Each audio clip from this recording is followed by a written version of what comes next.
Hi everyone, আসসালামু আলাইকুম। কি অবস্থা, সবাই কেমন আছেন? আমি মান্না আপনাদের জন্য খুবই সুন্দর একটি মজাদার নুডলস রেসিপি নিয়ে আসলাম। সন্ধ্যায় আমার অনেক ক্ষুধা পেয়েছিল, আমি কি করব তাই এরকম একটি মজাদার টেস্টি নুডলস রান্না করে খেলাম। আর এই মজাদার নুডলসটি যদি আপনাদের কাছে শেয়ার না করতে তো আমার ভালোই লাগবে না। নাই গ্যাস, এখন কি করি, নিয়ে আসলাম আপনার কারেন্টের চুলাটা অন করলাম।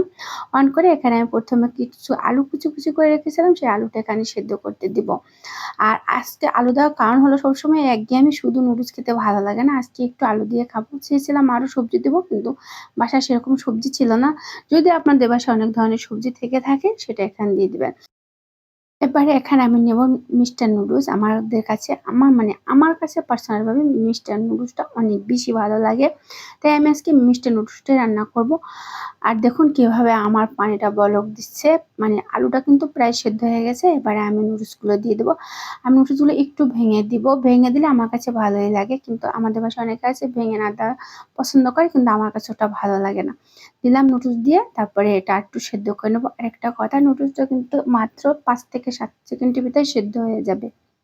এর বেশি সেদ্ধ করতে হবে না, তাহলে নুডলসটা কিন্তু আর ঝরে থাকবে না।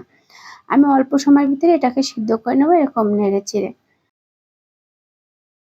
আমার সেদ্ধ হয়ে গেছে, এটাকে আমি এখন ঠান্ডা পানি দিয়ে ধুয়ে নেব। এরকম একটি ছেঁকনি নিয়েছি, ছেঁকনিতে আমি এখন নুডলসটা ঢেলে দিব। ঢেলে দিয়ে আমি এটাকে সুন্দরভাবে ঠান্ডা পানি দিয়ে ধুয়ে নেব, কারণ এটা যদি এখন আমি ঠান্ডা পানি দিয়ে না ধুই, তাহলে গরমে এটা আরো কুক হয়ে যাবে এবং শক্ত হয়ে যাবে, একটার সাথে একটা লেগে যাবে। ঠান্ডা পানি দিয়ে ধুয়ে আমি রেখে দিলাম, একটু পানিটা ঝরে নিক। এপাশে আমি এখন ডিম নিয়ে নেব। আমি আগে একটা ডিম ফেটিয়ে নেব, আর এরকম আগে ডিমটা ফেটিয়ে রাখবেন, দ্রুত এবং খুব তাড়াতাড়ি আপনার প্রসেসগুলো হয়ে যাবে। আমি একটু লবণ দিয়ে ডিমটা ভালো করে এরকম একটি ছোট হ্যান্ডউইচ দিয়ে ফেটিয়ে নেব। ফেটিয়ে এক সাইডে রেখে দিব। রাখার পরে এবার কড়াইটা আমার গরম হয়ে গেছে, এখানে দিয়ে দেবো পরিমাণ মতো তেল। লুডুসে কিন্তু তেলের পরিমাণ কম দিতে হয়, বেশি দিলে আপনার স্বাস্থ্যের জন্য ক্ষতিকর, খেতেও ভালো লাগে না। এবার কড়াইতে তেল গরম হওয়ার পরে এখানে আমি দিয়ে দেবো পেঁয়াজ কুচি। এখানে আমি বড় সাইজের 2টি পেঁয়াজ নিয়েছিলাম, আর কিছু কাঁচামরিচ কেটে নিয়েছিলাম। কাঁচামরিচ আর পেঁয়াজটা আমি সুন্দরভাবে ভেজে নেব। এভাবে সুন্দরভাবে ভেজে নেওয়ার পর এখানে আমি ডিমটা ইউজ করব। আমার ভিডিওটি ভালো লেগে থাকলে লাইক দিয়ে কন্টিনিউ করবেন, একটু স্কিপ করবেন না, তাহলে কিন্তু সুন্দর এই ভিডিওটি দেখতে পারবেন না। অনেক সুন্দর এবং আমি আজকে এই টেস্টি লুডুস ভিডিওটা যাই হোক, আমার কিন্তু দেখুন ডিমটা ভাজা শেষ। এবারে আমি এখানে নুডলসটা দিয়ে দেব। আমার চ্যানেলে যদি প্রথমবার কেউ ভিজিট করে থাকেন, অবশ্যই সাবস্ক্রাইব বা ফলো করে আমার সাথে থাকবেন। আর যদি আপনার বেশি ভালো লাগে থাকে, তাহলে আপনার ফ্রেন্ড সার্কেল বা আত্মীয় স্বজনের কাছে আমার ভিডিওটি শেয়ার করতে পারেন। এবার নুডলস দিয়ে আমি ভালোভাবে নেড়ে চেড়ে নিলাম, তারপর এখানে দিয়ে দেবো আমি সেই নুডলসের যে প্যাকেট মশলা দুটো আছে, ওই দুটো। আর এই দুটো দেওয়ার পরে আমি ভালো করে আবারও নেড়ে চেড়ে নেব।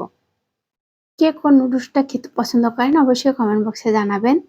এবার ভালো করে মিশিয়ে নেব। এবারে দেব প্রাণের সস, সসের রাজা বস।